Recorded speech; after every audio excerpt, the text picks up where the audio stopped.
Hi friends, welcome back to Anuvedika. Guys, నేను మళ్ళీ మీకు ఎంటర్టైన్మెంట్ ఇవ్వడానికి వచ్చేసాను with reveal a secret part 3. మీరు పార్ట్ 2, పార్ట్ 1 వీడియోస్ కనుక చూడకపోతే డిస్క్రిప్షన్లో లింక్స్ ఇస్తాను, వెళ్ళి వెంటనే ఇప్పుడు వాటిని చూసేయండి. లేదంటే ఈ స్టోరీ అర్థం కాదు గైస్. అండ్ ఇప్పటివరకు మాకు సపోర్ట్ చేస్తున్నందుకు చాలా థ్యాంక్స్ గైస్.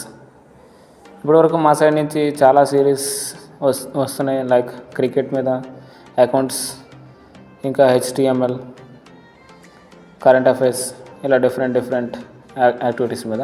వాటన్నిటిని సపోర్ట్ చేస్తున్నందుకు చాలా థ్యాంక్స్ గైస్. ఇలాగే మీ సపోర్ట్ మాకు కావాలి. ఇక లేట్ చేయకుండా స్టోరీ స్టార్ట్ చేసేద్దామా. ప్రీవియస్ పార్ట్లో మన ఇర్ఫాన్ బాయ్ ఋషిని చంపేస్తాడు. దాని తర్వాత వాళ్ళ మనుషులతో ఇలా అంటాడు, అర్జెంటుగా ఈ బాడీని తీసుకెళ్ళి బయటపడేయండి, ఇక్కడిది వీడు బాడీ ఒక్క నిమిషం కూడా ఉండకూడదు అని అంటాడు. దానికి మిగతా వాళ్ళు, ఇర్ఫాన్ బాయ్ అతను మన ఋషి, అతను అలా చంపేశారండి, ఆ చిన్న తప్పు చేసినందుకు అలా చేస్తారా, అతను ఇంకా చచ్చిపోలేదు కదా అని ఒక పర్సన్ అంటాడు. లేదు సర్కార్, చిన్న తప్పైనా పెద్ద తప్పైనా అది తప్పే అని అంటాడు. ఇర్ఫాన్ బాయ్కి ఎదురు చెప్పలేక సర్కార్ ఇర్ఫాన్ బాయ్ చెప్పినట్టుగానే ఆ బాడీని తీసేస్తాడు. తర్వాత ఇర్ఫాన్ బాయ్ ఇలా అంటాడు, మీరు ఇంకా ఏమీ చేయలేరు, నాకు అది అర్థమైంది, నేను ఒక ప్లాన్ చెప్తాను, దాన్ని ఫాలో అవ్వండి. సర్కార్, దీన్ని నువ్వే లీడ్ చేయాలి, నేను అక్కడికి రాను అని అంటాడు. సరే ఇర్ఫాన్ బాయ్, నువ్వు నేను చెప్తా అదే చేస్తా. సరే, ప్లాన్ చెప్తాను వినండి. జైల్లో 24 అవర్స్ పాటు సెక్యూరిటీ ఉంటుంది, కరెక్టే. కానీ ఒకే మనిషి 24 అవర్స్ సెక్యూరిటీ ఉండలేడు.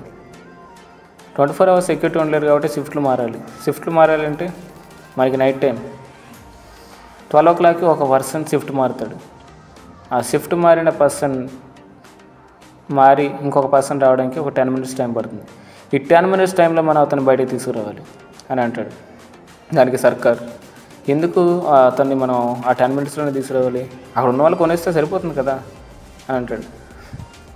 ఋషి ఏమైనా పిచ్చోడా, అక్కడ సెక్యూరిటీ టైట్గా ఉంది, బయటికి తీసుకురావాలని ఎందుకన్నాడు, అందరినీ కొండం అవదది, డబ్బు ఉంటే నీలాంటోడు నాలాంటోడు అమ్ముడిపోతాడేమో, కానీ అందరూ కాదు అని అంటాడు. ముందు చెప్పింది విను అని అంటాడు ఇర్ఫాన్ బాయ్. దానికి సర్కార్ కొంచెం ఫీల్ అయ్యి ముఖం దించుకొని తను చెప్పేది వింటూ ఉంటాడు. ఆ 10 నిమిషాల గ్యాప్లో మీరు వాడి దగ్గరికి వెళ్ళండి, వెళ్ళి వాడిని ఆడి కాళ్ళు చేతులు తాళ్ళతో కట్టేసి మూటలో కట్టండి అని అంటాడు. ఎందుకు, వాడిని మామూలుగానే తీసుకురావచ్చు కదా, వాడు జైల్లోనే కదా ఉన్నాడు, బయటికి తీసుకురావడం చాలా ఈజీ. వాడి గురించి మీకు ఇంకా పూర్తిగా తెలియట్లేదు. మన ఋషి అండ్ టీంనే వాడు చితక్కొట్టాడు, మీరు ఒక లెక్క కాదు. అయినా వాడు రావాలనుకుంటే ఇప్పటికి వచ్చేసేవాడు, వాడు రావాలనుకోవట్లేదు అని అంటాడు. మరి మూటలు ఎందుకు కట్టడం, వాడు కాలు చేతులు కడితే సరిపోతుంది కదా అని సర్కార్ డౌట్ రేస్ చేస్తాడు. బయటికి వాడిని నార్మల్గా ఎత్తుకొస్తే తీసుకురానిస్తారా, మూటలోనే తీసుకురావాలి అని అంటాడు ఇర్ఫాన్ బాయ్. కానీ మూట బయటికి తీసుకొస్తున్నప్పుడు ఎందుకు తీసుకొస్తున్నావు, ఎలా తీసుకొస్తున్నావు అని అడుగుతారు కదా, దానికి ఏం చెప్తాం బాయ్ అని అడుగుతారు సర్కార్. ఇర్ఫాన్ బాయ్ ఇలా అంటాడు, అందుకే దానికోసం కూడా ఒక ప్లాన్ వేశాను. మన వరుణ్ ఉన్నాడు కదా, ఎవరు ఆ ఆఫీసర్ వరుణ, వాడెందుకు బాయ్ ఇప్పుడు, వాడిని కారు తీసుకురామని అక్కడ చెప్పు జైలుకి, ఆ కారులో మూటను పెట్టి బయటికి పంపించేయండి, ఆ తర్వాత ఎలా తీసుకురావాలో మీకు తెలుసు కదా. అర్థమైంది బాయ్, ఇదే ప్లాన్ ఫాలో అవుతాం బాయ్. ఒకవేళ వాడు తప్పించుకొని పోలీసులు పిలిచేస్తే అడ్డొచ్చిన వాడిని చంపేయండి, కానీ అక్కడ గొడవ చేయకుండా ఉండడానికి ప్రయత్నించండి అని అంటాడు ఇర్ఫాన్ బాయ్.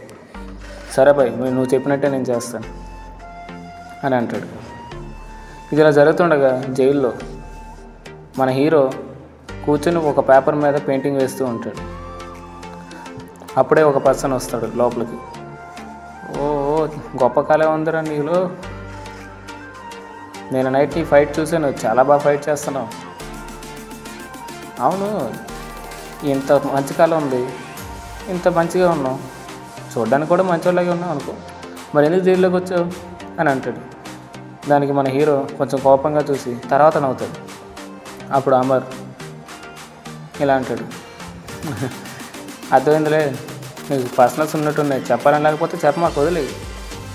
నా పేరు అమర్, నేను ఇక్కడే జైల్లో ఒక చిన్న దొంగతనం చేసి దొరికిపోయాను అనుకో, అదో పెద్ద కథ, తర్వాత చెప్తా. ప్రస్తుతానికి నన్ను నీ ఫ్రెండ్లా అనుకో. అలా అనగానే మన హీరో ఏ రెస్పాండ్ అవ్వదు.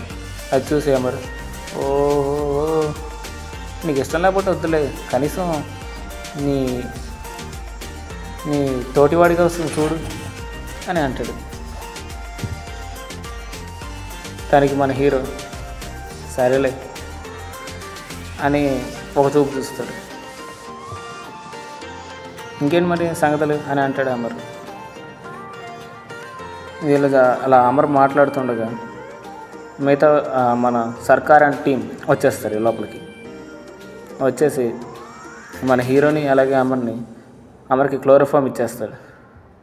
అప్పుడు సర్కార్ ఎలా అడుగుతాడు, అరే మనకు కావాల్సింది వాడే, వీడేందుకు మధ్యలో అని అడుగుతాడు. అది కాదు అన్న, మరి వీడు ఉన్నాడు, వీడిని తీసుకెళ్లకుండా వదిలేస్తే క్లోరోఫామ్ ఇవ్వకుండా అందరికి తెలిసిపోతుంది కదా, అందుకని వీడికి కూడా క్లోరోఫామ్ ఇచ్చాము అంటాడు.